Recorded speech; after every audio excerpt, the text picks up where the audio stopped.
beach is supposed to look like. There's no fence.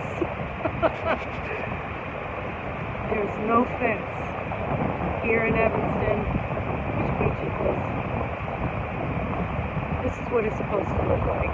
Free. God's beauty behind us with no fence, no having to show identification or pay. It's God's nature. You're just supposed to be able to just walk in there.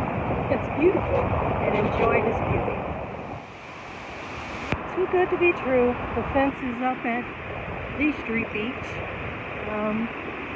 They should really take this fence down. Really. I mean, this is God's work. Everyone should just be able to just walk on without showing ID or any of that. Having to pay. Should just be able to enjoy what God gave us. Beautiful water, sand. It's beautiful. This is one of my favorite parts of Evanston is our lakefront. I walk it just about every day. And summer, autumn, winter, spring, I walk it. It's beautiful. I just really wish this fence wasn't here.